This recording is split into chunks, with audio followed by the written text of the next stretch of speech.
Hay una carencia muy peligrosa en el contenido de las predicaciones en muchas iglesias hoy día. Esto ha causado que muchos hermanos o muchos cristianos no puedan entender claramente cuál es el compromiso que Dios quiere que nosotros tengamos con Él. Y también hay otra carencia muy grande en nuestras congregaciones, y es por lo mismo, por la misma palabra de Dios diluida, que ha provocado una gran necesidad para madurar. Y este es mi tema esta tarde, la necesidad de madurar. Muchas veces, la mayoría de la gente que ha creído en Cristo Jesús ha salido de la religión tradicional, donde se vivía esa religión solo por costumbre, por ritos, por tradiciones. Y han venido a Jesús, le han conocido, y al paso de los años han vuelto a lo mismo, a los ritos y tradiciones, a costumbres. Para poder madurar, yo no sé cuántos sienten esa necesidad en su corazón, y hace rato el pastor lo mencionaba, que qué bonito sea que a la vuelta del año hayamos experimentado cambios en nuestra vida, en nuestra hambre de Dios, en nuestra sed de Dios, en nuestra forma de vivir, en nuestra forma de pensar. Y esto está hablando de avance, de madurez. Para poder madurar nosotros tenemos que cambiar nuestras formas, nuestros esquemas en los que a veces los hemos metido. Y es que este es el tiempo no de mis ideas, sino de las ideas de Dios. Ya no es el tiempo de mis proyectos y mis sueños, son el tiempo de los proyectos y sueños del Señor.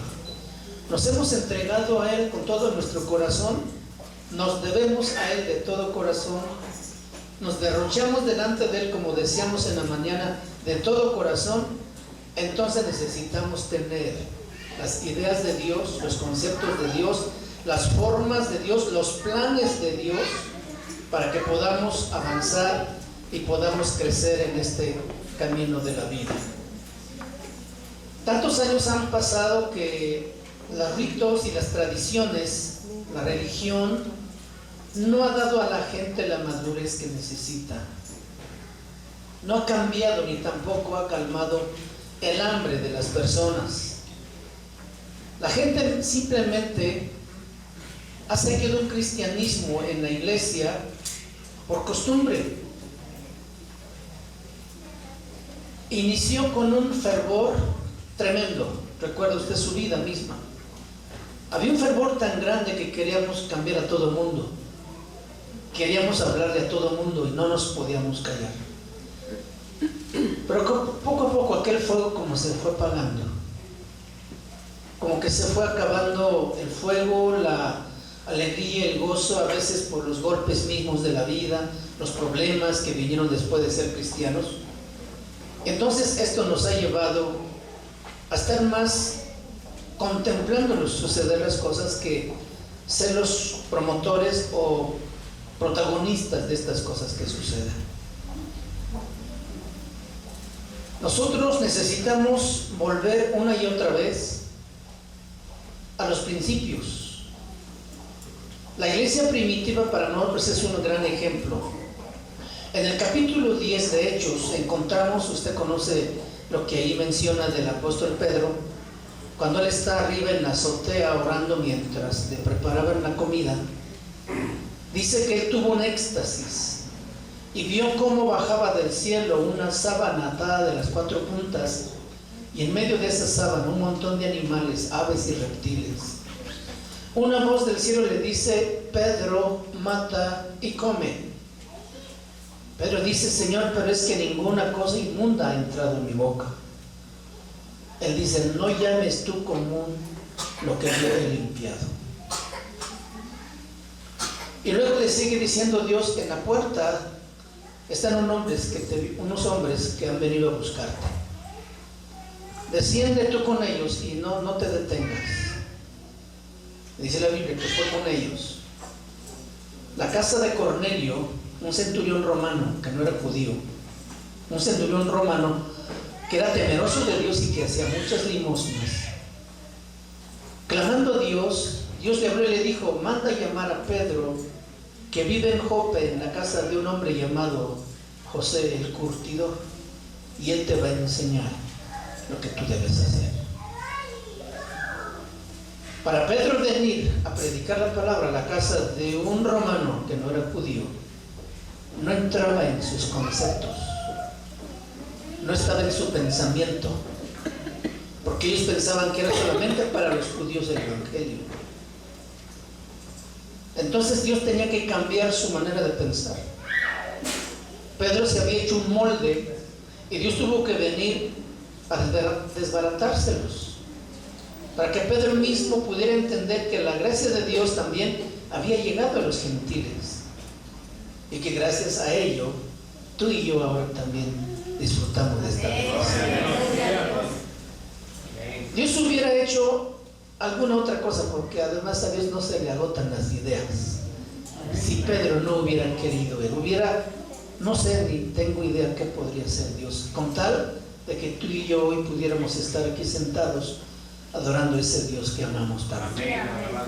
Pero ¿cuántas veces en nuestra adoración a ese Dios que amamos tanto la volvemos y la hacemos también como una costumbre, una tradición?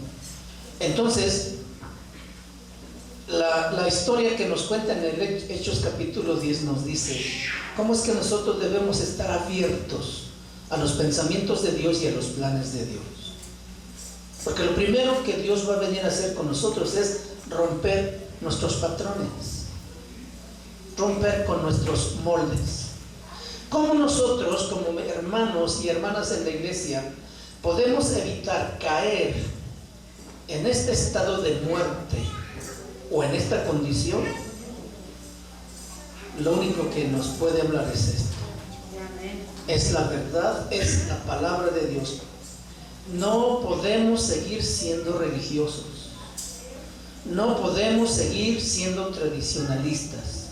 Necesitamos vivir los principios fundamentales en los que se movió la iglesia primitiva en los capítulos Hechos, en el libro de Hechos capítulo 1, 2, 3, 4, 5 y 6. Ahí se encuentran los principios, cómo la iglesia primitiva se empezó a mover. Y fueron tremendas cosas que vivieron ellos en sus inicios y que nosotros no los tenemos.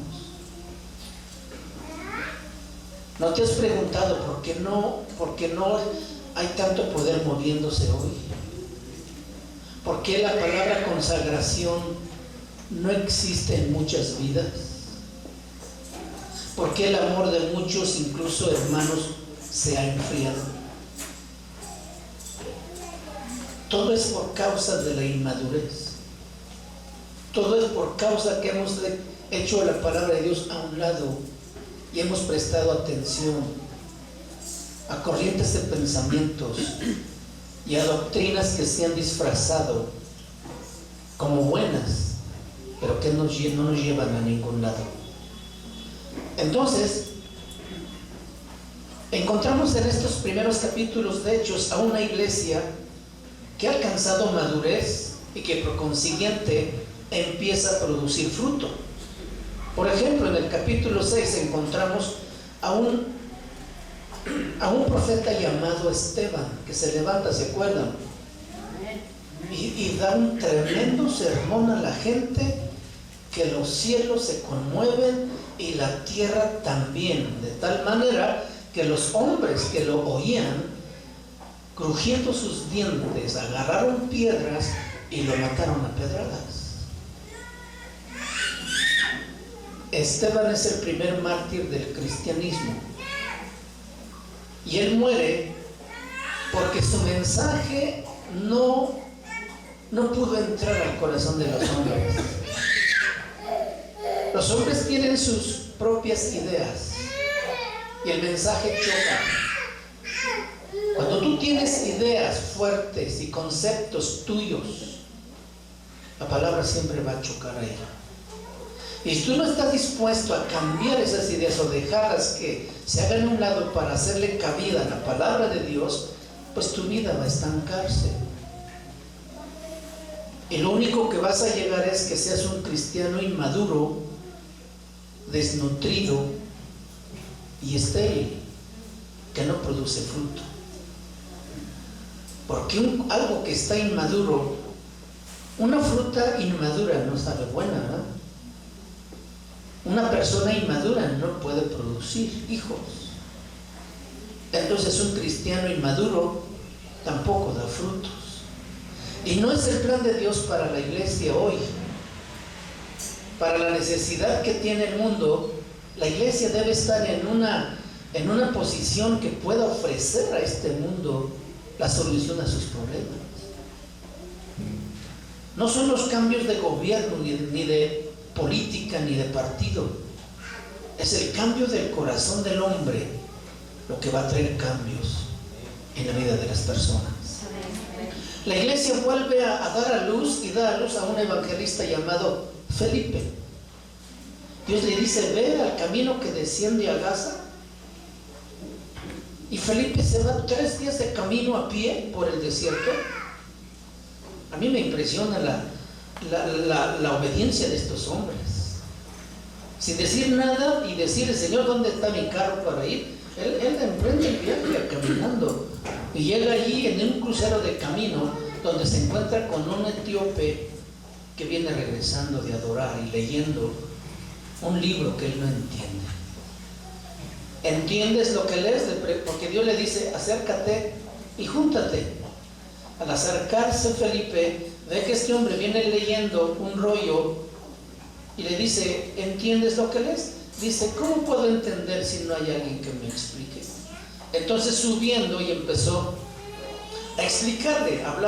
Leía el libro de Isaías, donde hablaba del Mesías que vendría, y ahí mismo este hombre entrega su corazón a Cristo y más adelante es bautizado.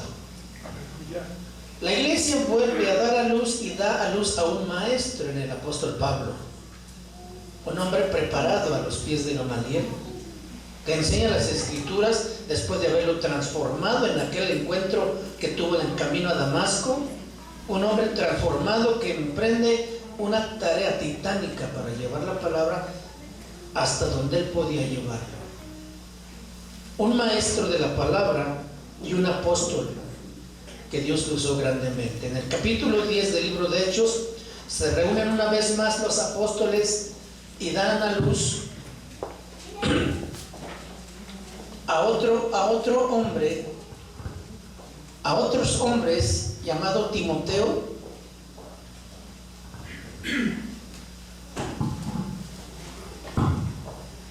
a Onésimo y a Tíquico. ¿Por qué está sucediendo esto? Porque la madurez produce fruto. La vida cristiana sin madurez solo produce esterilidad y solo produce cristianos carnales, y son los que dan más problemas en las iglesias.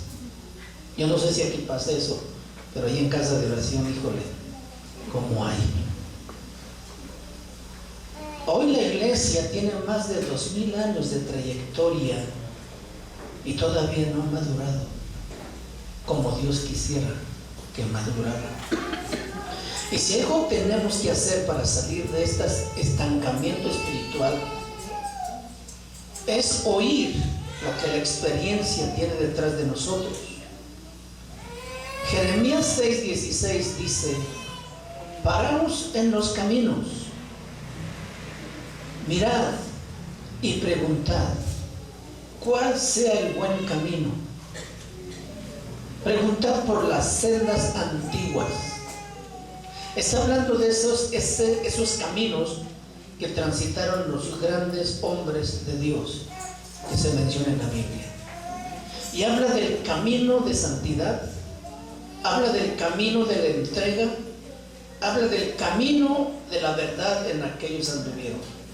Y el consejo para nosotros hoy es que tengamos que volver por esos caminos que hemos abandonado, dando lugar a otras cosas que aparentemente son buenas, pero que no nos llevan por el lugar correcto. Necesitamos mantener las manos en las sendas antiguas.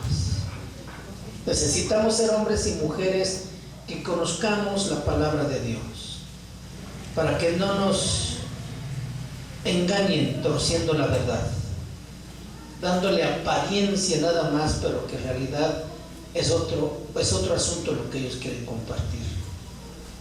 Necesitamos aprender a discernir la voz de Dios. ¿Cuántos saben que Dios habla? Amén. Y de muchas maneras, y todos los días, y todo el día. Pero estamos tan enfrascados tantas veces en tantas otras cosas que no tenemos tiempo para escucharlo. Pero Dios habla. Si nosotros aprendemos a discernir la voz de Dios, no nos será difícil identificar esa voz. ¿Se acuerdan en la Biblia cuando Dios habla, por ejemplo, a Moisés, a Isaías, a los grandes hombres de Dios? Ellos inmediatamente, ¿qué dicen? Heme aquí, Señor. No están buscando a ver a quién habló, sino ellos saben que es Dios que habló. Ellos dicen, aquí estoy, Señor. Habla, que tu siervo oye.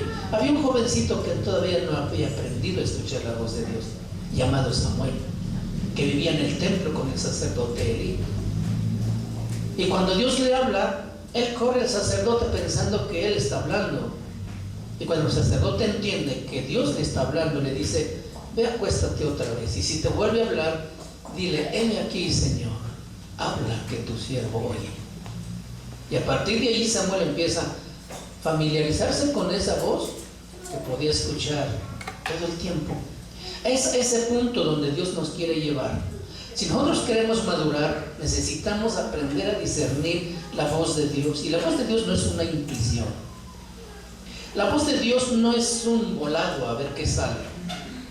Tampoco es un dedazo. La voz de Dios es una voz muy clara que se percibe aquí, en el corazón. Amén. Aprender a discernir la voz de Dios es lo que nos debe ocupar sobre todas las cosas que hagamos hoy.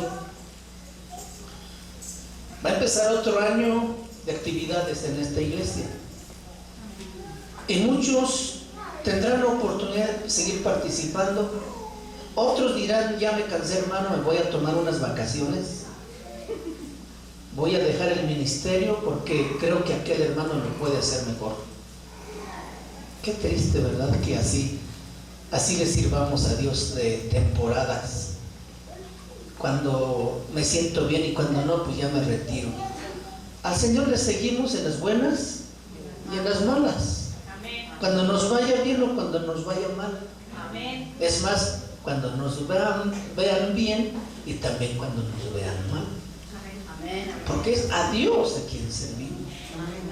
Entonces, nos debe ocupar el estar metidos en discernir la voz de Dios, para que no estemos enfrascados en muchas actividades, eventos, programas, donde nos desgastamos abriendo puertas o forzando circunstancias para que se logren las cosas, cuando si pudiéramos escuchar la voz de Dios y hacer las cosas en la sabiduría de Dios y en el tiempo de Dios, podríamos ser todavía más efectivos en nuestro servicio al Señor. Entonces necesitamos madurar. Y para madurar tenemos que hacer algo. Necesitamos ser destetados. Vamos al libro de Génesis, capítulo 21. Para que podamos madurar necesitamos ser destetados. Génesis capítulo 21. En la casa de Abraham, el hijo ya había crecido y tenían que destetarlo, y según la costumbre judía tenían que hacer una gran fiesta, y Abraham hizo una gran fiesta. Génesis 21:8. Y creció el niño y fue destetado, e hizo Abraham gran banquete el día que fue destetado Isaac. Abraham era un hombre riquísimo, así es de que no creo que haya hecho una fiesta por ahí cualquiera, chiquita. Yo creo que no mató solamente pollos, o guajolotes, o borregos, o vacas. Él aventó la casa por la ventana porque era un día de fiesta para la familia judía. Pero déjeme decirle algo, no era fiesta para el hijo que iban a destetar. No era día de fiesta para el niño Isaac. Para nosotros no significa nada quitarle el pecho al niño y darle un biberón.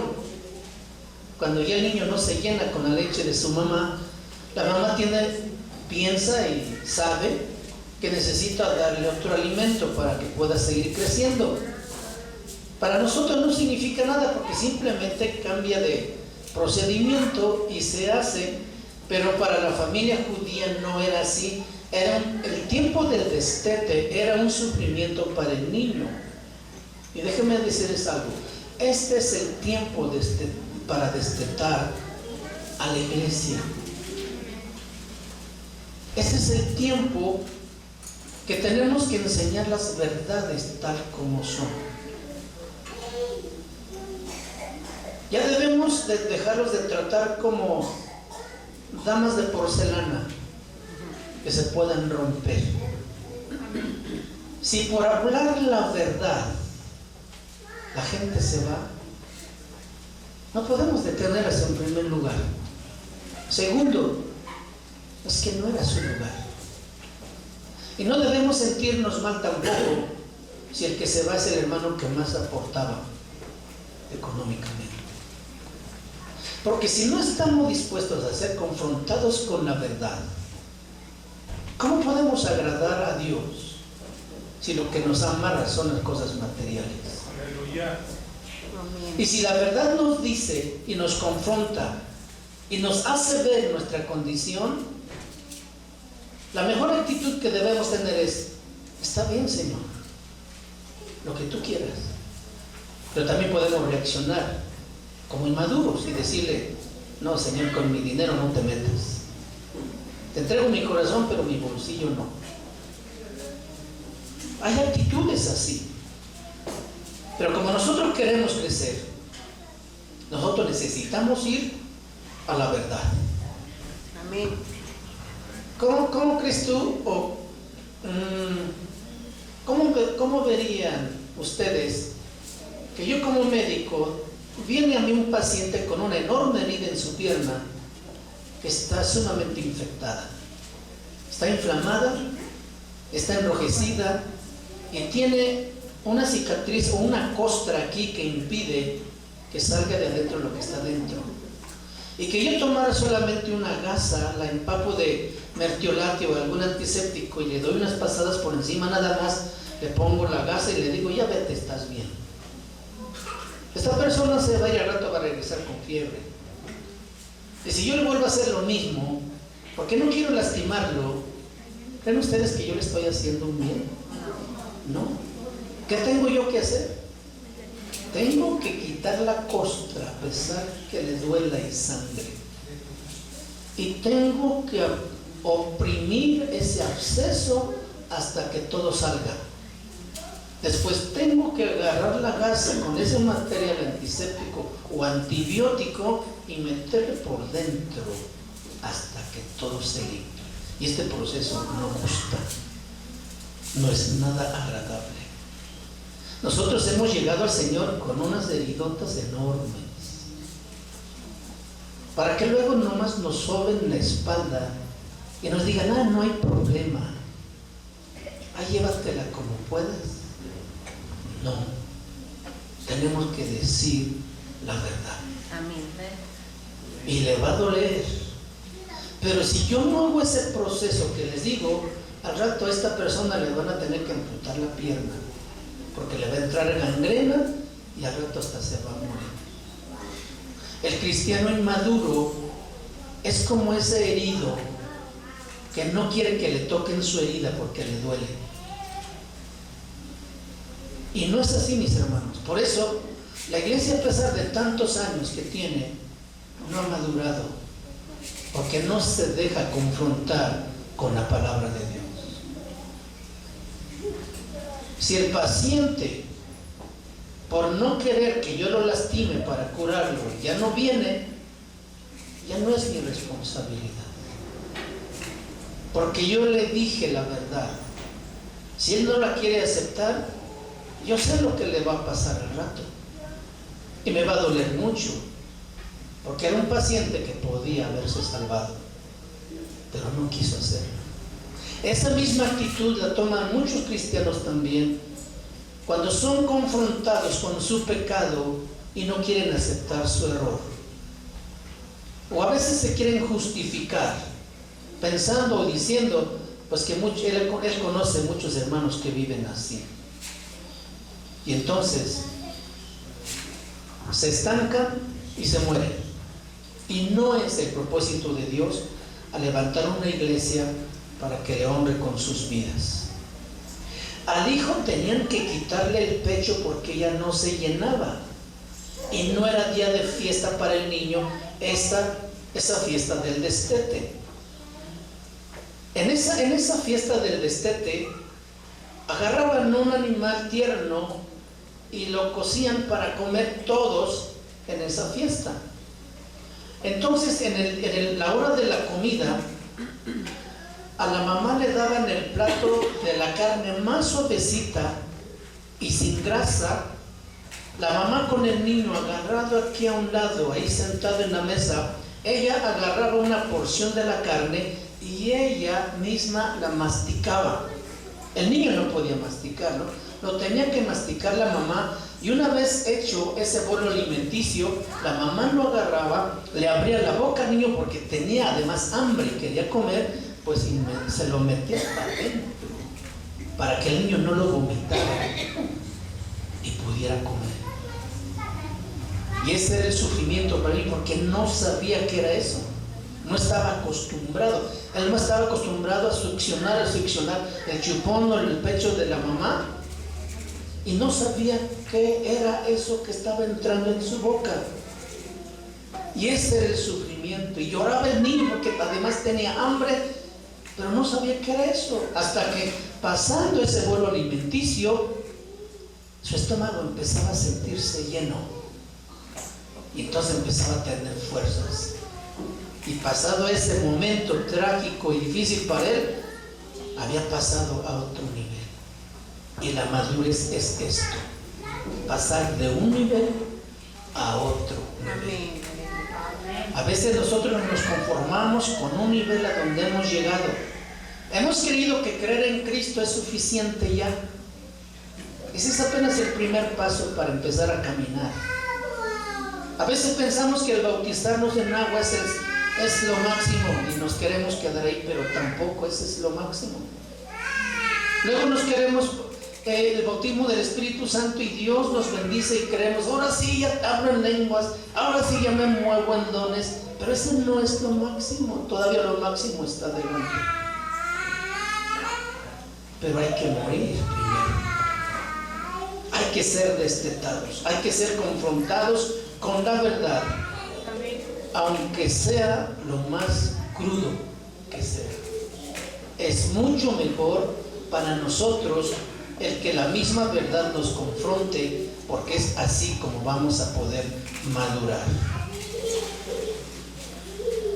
Para madurar necesitamos clamar a Dios, porque Dios es quien da el hambre de buscarlo.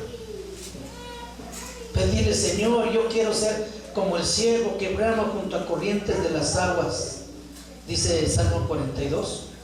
Como el ciervo brama por las corrientes de las aguas, así clama por ti, oh Dios, el alma mía. El siervo, cuando tiene sed, busca agua, y al no encontrarla, anda desesperadamente buscándola, bramando, y no descansa hasta encontrar agua. Y si no le alcanza a encontrar, se muere bramando. Es esa intensidad de hambre y sed que Dios quiere darnos a nosotros si le pedimos, si es que queremos madurar. Amén. Dios no nos puede llevar a fuerzas de un nivel a otro, pero Él sí puede poner hambre y sed de buscarle, de adorarle, de servirle, de amarle, si nosotros le pedimos. Y entonces vamos a experimentar cosas nuevas. Nos va a alegrar mucho escuchar cómo a la vuelta de un año ustedes han avanzado en este camino de la madurez. Amén. Que ya se han dejado de pleitos entre los hermanos. ¿O aquí no hay tampoco? No. Ay, qué bueno, están solo allá en Guadalajara, hay mucho de eso. ¿Quiénes son los que se pelean en la iglesia? Los inmaduros, porque los espirituales están metidos con Dios, no tienen tiempo ni para pensar en otra cosa. Si tú empiezas a tener tiempo para mirar detalles en los demás, pregúntate a ti mismo, ¿en dónde está mi enfoque? ¿A quién estoy mirando? Porque cuando tú estás mirando a Dios, tú no tienes ni puedes mirar otro lado. Y no nos gusta que nos digan la verdad, es la verdad. Nos duele. Pero cuán necesaria es en este tiempo para que en verdad vivamos la vida que agrada a Dios. En San Juan 16:13 dice que el Espíritu Santo nos haría saber las cosas que habrían de venir.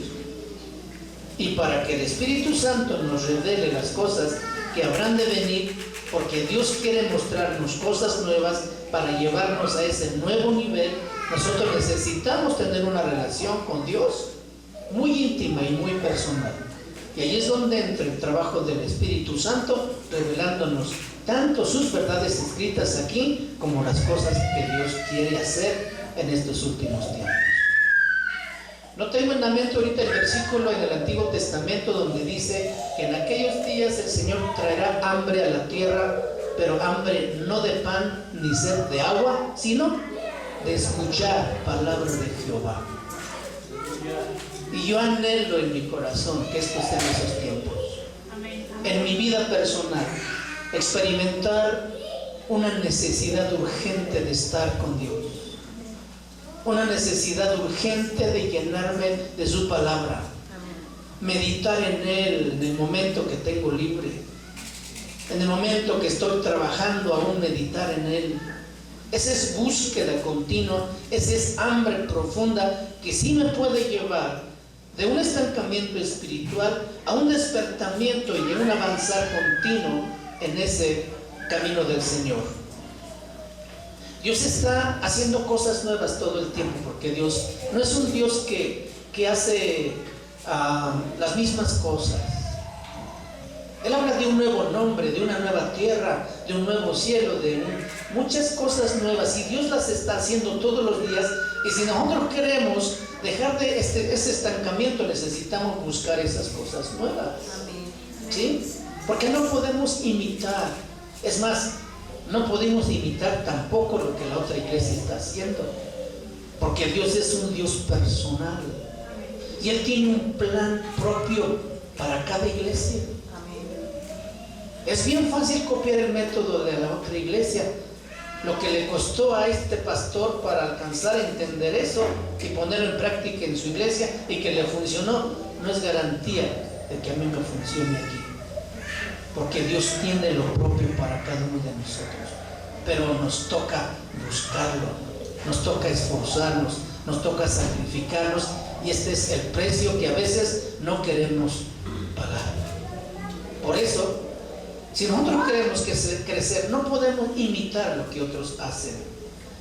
Para cada persona, para cada iglesia, tiene Dios un propio plan. Por ejemplo, Moisés se proyectó como libertador, ¿no es cierto? Pero no lo fue para Abraham. Abraham tuvo otro enfoque. Ezequiel se proyectó viendo la gloria de Dios, profetizando sobre las naciones, pero Daniel se proyectó en sueños. ¿Se acuerdan ustedes? Dios tiene cosas diferentes para cada persona. Por eso es necesario madurar, y para madurar necesitamos volver a la palabra de Dios. Amén. Necesitamos urgentemente ejercitar nuestro corazón en escuchar la voz de Dios. Amén. ¿Cuántos saben que el Señor pronto va a venir? Amén. ¿Y sabe a qué viene el Señor? Por su iglesia. Viene por su iglesia, pero déjeme decirle una cosa. El Señor viene para ver qué hemos hecho los samaritanos. ¿Se acuerdan del samaritano que recogió al herido en el camino?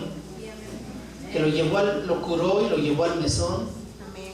Y que le dijo al mesonero: aquí te dejo este dinero, cuídamelo por favor, y si gastas de más, yo te lo pago cuando regrese.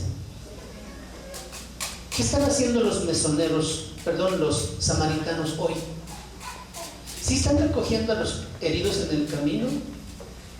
¿Sí los están curando? ¿Sí los están llevando al mesón? ¿O los están matando allí mismo con sus críticas? Las personas que critican en la iglesia son los inmaduros. No me estoy metiendo en problemas. Es que los veo tan callados, dije, a lo mejor ahorita van a sacar la piedra por ahí.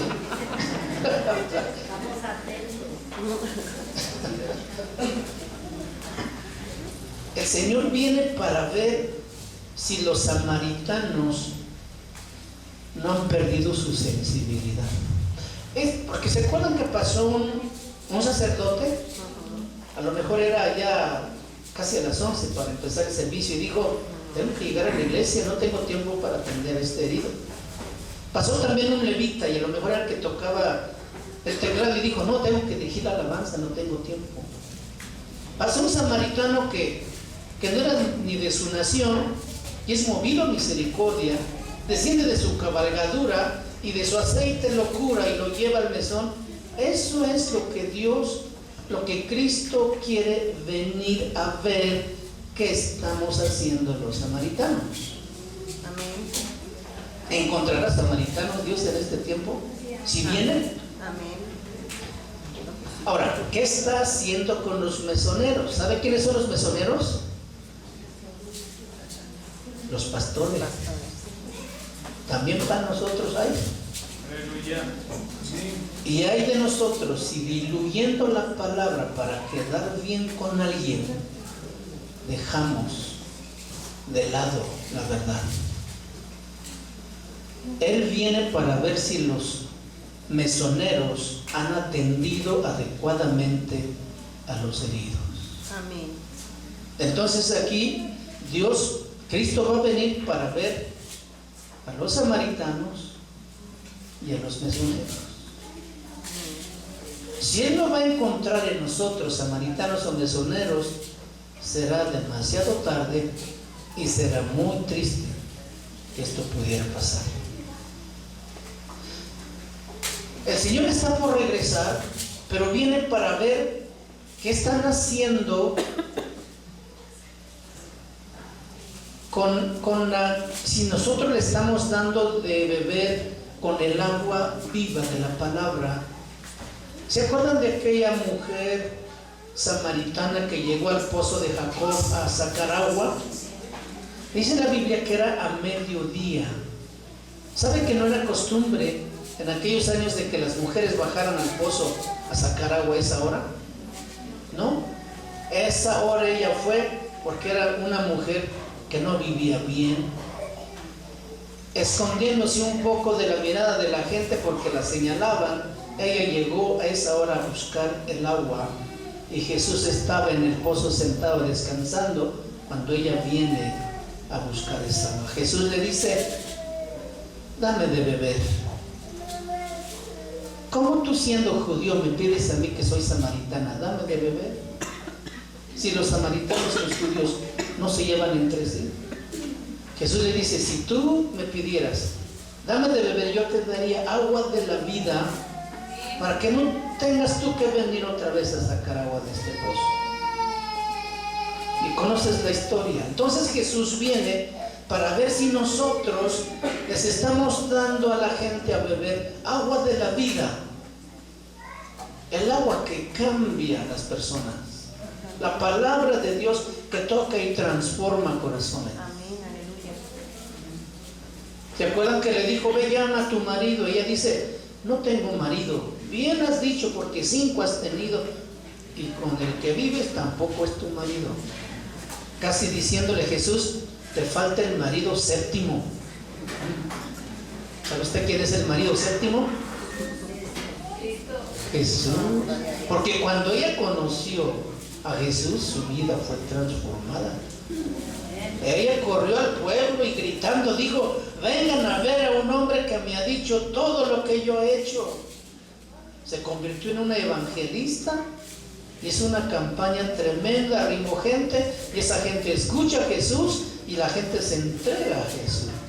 Es tremendo. Ahora ya no creemos por lo que tú nos has dicho, porque ahora hemos oído y hemos visto. Amén, gloria a Dios. Le dijeron, Señor, quédate con nosotros otro tiempo más.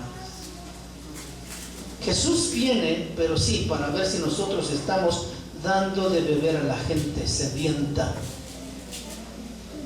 que no tiene un objetivo en su vida como esta mujer, y que a veces, por no tener ese objetivo, viven sin un propósito, como lo vive la gente que no conoce a Dios. Y nosotros necesitamos dar a esa gente la palabra que cambia su vida, para que vivan diferente. ¿Todavía creen que Jesús está por venir? ¿Okay? Pero ¿sabe a qué viene Él? ¿Se acuerdan de otra mujer que la sorprendieron en el mismo acto de adulterio y la trajeron a Jesús y le dijeron, Señor, en la ley de Moisés dice que estas personas las debemos matar a pedradas? Jesús dice, está bien. El que de ustedes esté sin culpa, aviente la primera piedra. Él se inclina y empieza a escribir en el suelo, y los hombres poco a poco se van. Jesús levanta la vista y ve a la mujer sola y le dice, ¿dónde están los que te acusaban? Dice, se han ido. Los que te condenaban, se han ido. Dice, pues ni yo te condeno. Vete, pero no peques más. Dios, Cristo Jesús viene para ver qué hemos hecho con personas como esta mujer. Que a la vista de los hombres no había opción más que la muerte. Pero Jesús, con ese amor tan grande que tiene para nosotros, dice, ni yo te perdono, ni yo te condeno. Vete, pero no peques más. De veras nosotros somos esas personas por las que Cristo viene, tomando el papel ante situaciones de tragedia o de vidas de personas sin sentido, para decirles, en Cristo Jesús hay un sentido de vivir, hay una razón para vivir. O simplemente callamos la boca y no decimos nada.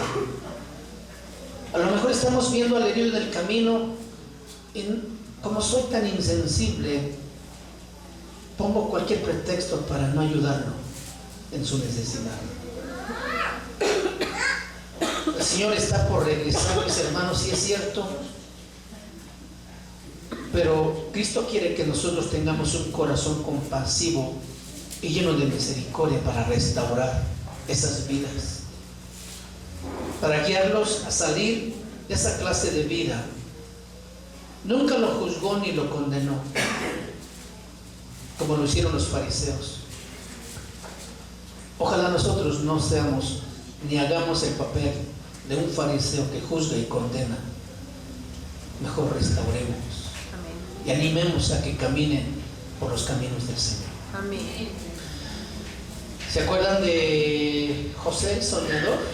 Cuando ya en Egipto pasó toda la serie de calamidades que le pasaron, y él está ahora como el primer ministro de Egipto, al lado de Faraón, y que sus hermanos llegan a buscar alimento y los reconoce. ¿Se acuerdan toda la historia? Pero la historia que más me conmueve en esta parte es cuando él se da a conocer a sus hermanos y llora con ellos, y los hermanos dicen, hasta aquí llegamos, hasta aquí nos tocó vivir, porque este nos va a matar. ¿Qué dice José? No tengan temor, todo esto que pasó Dios lo permitió. Amén. Para preservación de vida. Amén. Los acusó, los condenó, los mató, los perdonó. Y si Cristo viene, es por aquella iglesia, por aquellos hermanos maduros que perdonan las ofensas. Había muchas razones por la que José guardara un rencor tremendo contra sus hermanos. No era cualquier cosa que le habían hecho. Por lo que había pasado en la casa de Potifar o en la misma cárcel. Pero José no estaba amargado. ¿Sabe por qué? Porque él sabía perdonar. Solo las personas que no perdonan se amargan la vida y se la amargan solitos. ¿Conoce usted alguna persona así? ¿Le gusta a usted platicar con esas personas? Platique usted 5 minutos y están empezando a sacar sus amarguras también. ¿En serio? Se contagia. No, nosotros tenemos que ser una iglesia que perdona, que restaura, que da de beber el agua verdadera, que cura los heridos, que los rescata del camino y los lleva al mesón. Para ellos es que Jesús va a venir otra vez, no para los otros. Ahora yo te pregunto, ¿tú eres uno de ellos? Tenemos mucho trabajo que hacer, ¿no? Nos falta mucho que aprender. Gracias a Dios que estamos aquí todavía y con vida hay esperanzas, pero necesitamos aprender por qué Jesús viene. Todos pensamos que para llevar a la iglesia, pero ¿cuál iglesia? ¿Cuál iglesia? La que se consagra, sí. La que se purifica y se limpia, sí. Pero tú te estás consagrando y te estás purificando para que seas esa iglesia con la que Cristo viene. ¿Estás cumpliendo con estas cosas que te comento de a quienes viene a buscar Jesús? Si es así, pues síguelo haciendo con mayor pasión ahora, porque sabes que pronto Cristo va a venir por ti. Si no lo estás haciendo, pues empiézate a involucrar. No es tarde para empezar, ¿sí? Empiézate a acercar, pastor, ¿en qué puedo servir? Tengo 3 horas en este día. ¿Puedo hacer algo? Oh, qué bonito escuchar eso, porque cuando hay 3 horas libres, pues hacemos cualquier cosa para gastar ese tiempo, pero sin involucrarnos en las obras del Señor. A José lo vendieron, lo acusaron falsamente, lo encarcelaron, sus amigos lo abandonaron, se olvidaron de él, pero José no estaba lleno de rencor. Él estaba lleno de Dios. Amén. ¿Se acuerdan lo que pasó en Génesis capítulo 27? En la vida de Isaac, en su casa, con Rebeca, su mujer, sus 2 hijos, Jacob y Esaú, ya ancianito Isaac, está a punto de darse la mayor bendición. Y llama a su hijo Esaú y le dice: tráeme, porque era el mayor, tráeme y prepárame la comida que más me gusta a mí para que yo te bendiga. La madre, estando escuchando eso, llama a su otro hijo llamado Jacob y le dice: córrele, hijo, mata un cordero y hazle la comida, porque tu papá va a dar la más grande bendición enseguida. ¿Y sabe por qué? Y le dice: y te pones la piel del cordero aquí en los brazos y en el cuello, porque Esaú era muy velludo y Jacob era muy lampiño. Entonces todo era porque Abraham ya no podía ver y podía palpar. Entra Jacob vestido de piel de oveja con el platillo y el padre Jacob, Isaac, palpa y dice: esta es la voz de Jacob, pero es la piel de Esaú. ¿Sabe qué quiere decir la piel en el brazo? Servicio. ¿Y sabe qué quiere decir la piel en el cuello? Doblegar la voluntad. Y se dio la bendición, pero ese mismo día para Jacob se acabaron las comodidades. tuvo que salir huyendo porque su hermano Esaú lo buscaba para matarlo. Esa noche tuvo que dormir en el monte teniendo una piedra como cabecera. Llegó a la casa de su tío Labán, que también lo transió. ¿Se acuerdan que le pidió a su hija Raquel? Dice, no, pues trabájame. No, Jacob dijo, quiero trabajar 7 años por Raquel porque me gusta. Ah, órale pues. Llegados los 7 años, le cambia la jugada, lo engaña y le da a Lea. Y ni modo, pues tiene que trabajar otros 7 años. Y luego otros 7 años por los animales, por las riquezas. 21 años trabajando. Pues ¿qué más podía esperar Jacob si era tranza también? El que tranza, el que no tranza no avanza, dice Proverbios 500. Tenga mucho cuidado. Nosotros sabemos que solo podemos entrar con la piel de nuestro hermano mayor a la presencia de Dios, a ofrecerle el mejor sacrificio que agrada al Padre. Pero necesitamos doblegar nuestra voluntad, que ya no se haga la nuestra, sino la de Dios. Y que estamos dispuestos al servicio de nuestro Señor hasta que demos lo último. Amén. Entonces, es tremendo. Si queremos madurar, necesitamos pagar el precio. Solamente vestidos del hermano mayor podemos entrar al Padre con el guisado que le agrada al Padre. ¿Cuántos quieren entrar a la casa del Padre? Amén. Con los vestidos del hermano mayor llamado Jesucristo. Amén. Él murió por nosotros y lo recordamos hace unos momentos. Eso nos debe tener conscientes cada minuto de nuestro día, para recordar cuál fue el precio que le costamos a Dios. Porque déjenme decirle otra cosa. Alguien dijo, no será barato para mí lo que tanto le costó a Dios. Y eso es cierto. No es cualquier cosa. Es un gran precio que Dios pagó por nosotros, a su mismo Hijo Jesucristo. Entonces necesitamos tomar conciencia de esto y ya empezar a avanzar en la madurez para no quedarnos estancados. Necesitamos avanzar. No podemos darnos el lujo de estar nomás contemplando lo que está pasando. Dios nos ha llamado para ser protagonistas de muchas cosas, hermanos. Pero necesitamos empezar. Amén. Todo este proceso de madurar, de destetar, nos habla de un Getsemaní.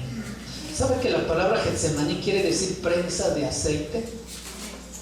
Ahí donde se apachurra el olivo para separar la cáscara del jugo para elaborar el aceite. Y este es el proceso de maduración, de madurez. Dios va a venir a exprimirnos. ¿Para qué? Para separar la basura de lo bueno, y nos va a doler inmensamente. No nos va a gustar, pero si aguantamos, de esto va a salir algo tan precioso para Dios que nos va a tener en su casa para siempre. Amén. Gloria Amén. a Dios. Aleluya. Entonces, yo no sé si te estás animando a madurar. O estás diciendo, no, yo así estoy bien. Yo ya la hice. Déjame decirle algo. No habrá nadie en este mundo que diga, yo ya la hice. Vivimos en un cuerpo que nos traiciona. Vivimos en un mundo que nos impregna y nos salpica de suciedad. Tenemos un enemigo que no descansa y sabe cómo atacar. Por eso nosotros necesitamos madurar para poder enfrentar las nuevas luchas que este año vienen, este año que viene. ¿Sí? Porque déjenme decirles, las luchas más grandes no las hemos enfrentado todavía. Estas vienen enfrente. Pero estas que hemos pasado hoy nos han dado la capacidad de resistir, de soportar y de vencer, porque hemos visto además que Dios ha sido fiel y nunca nos ha dejado. Amén. Que su palabra se ha cumplido como Él ha querido, porque Él la ha dicho y Él la va a poner en obra en nuestras vidas. Nosotros necesitamos avanzar. No va a ser barato para mí lo que tanto le costó a Dios. había 2 machos cabríos para el día de la expiación. Tomaban los 2 animales, echaban suerte a ver cuál animal moría y a ver cuál animal soltaban. El animal que se moría le imponían las manos en la ofrenda por los demás y le quitaban la vida allí en este altar. Este es el tiempo de dar tu vida por otros. Mataban al macho cabrío y los pecados eran perdonados, ¿se acuerdan? Muy bien. El otro lo soltaban, pero lo soltaban en el desierto. Y en el desierto también moría. El primer macho cabrío se muere en el altar, lo mata Dios. El segundo macho cabrío se muere en el desierto y lo matan el hambre, la sed o los enemigos, las fieras. Yo te pregunto, ¿dónde tú prefieres morir? ¿En el altar o en el desierto? A mí mejor que me mate Dios, que no me mate el hombre. Así dijo David. A mí prefiero que Dios me mate que el hombre. ¿Sabía por qué estaba diciendo eso? Yo prefiero que Dios levante su mano y me mate en el altar y me consuma, a que me maten los elementos en el desierto. Los 2 mueren, sí, pero la diferencia es cómo muere uno y el otro. Solo hay 2 clases de personas en la iglesia.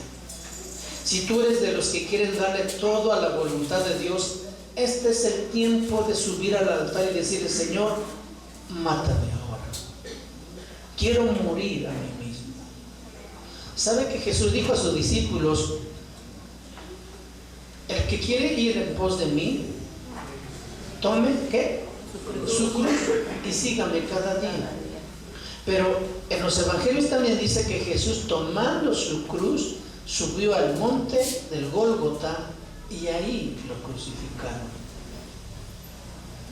Entonces concluimos que la cruz no solamente es para cargarla, sino también para morir en ella.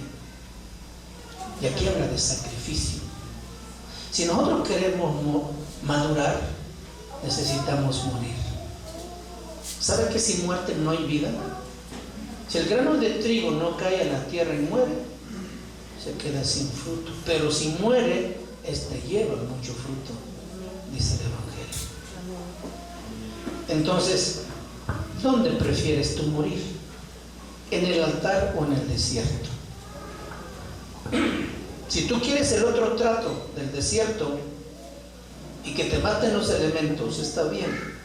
Puedes ir también, que te maten las circunstancias, pero pueden ser muchos golpes, pueden ser muchas heridas, mucha angustia, mucho dolor.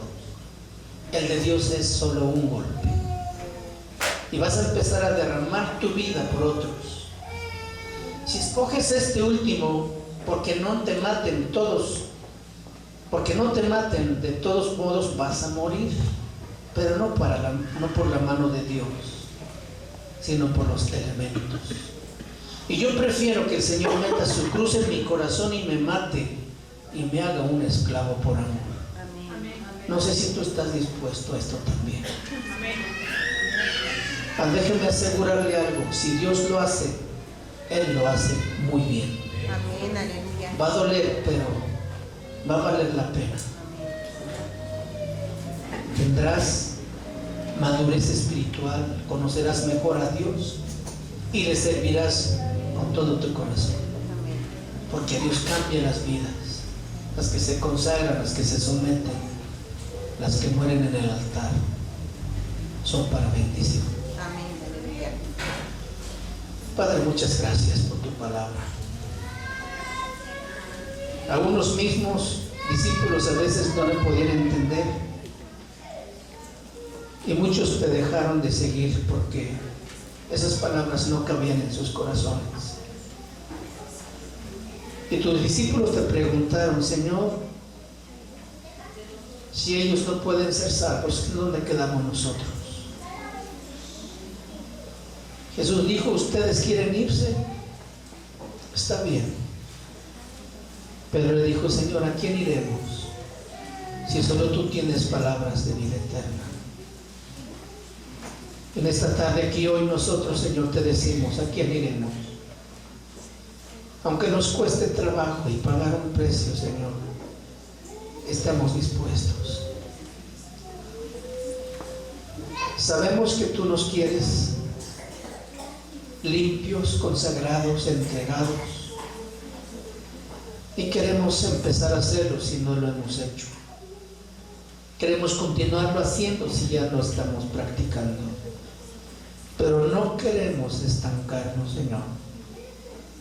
No queremos quedar inmaduros, causando problemas. Queremos agradar tu nombre, Señor, con nuestras vidas.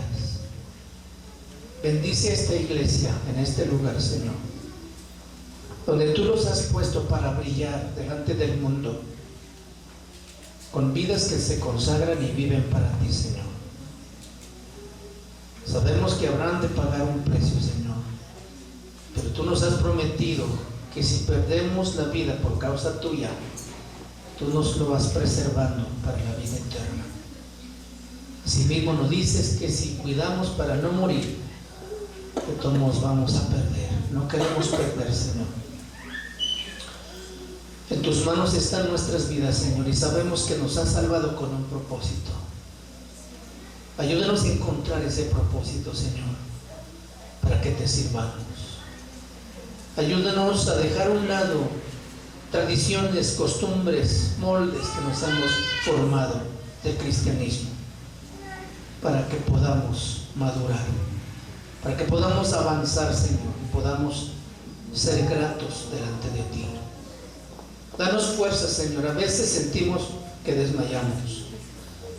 A veces también hay desánimo, Señor, y decimos que ya no podemos. Pero tú nos salvarías a alguien, Señor, para dejarlo a medio camino solo. Tú has prometido estar con nosotros todos los días hasta el fin del mundo. Y en esa promesa y confianza seguimos esperando, Señor, y dándote gracias porque tu palabra es fiel y porque tú nunca cambias, Señor. Gracias, en el nombre de Cristo Jesús. Amén. Amén. Que Dios nos bendiga.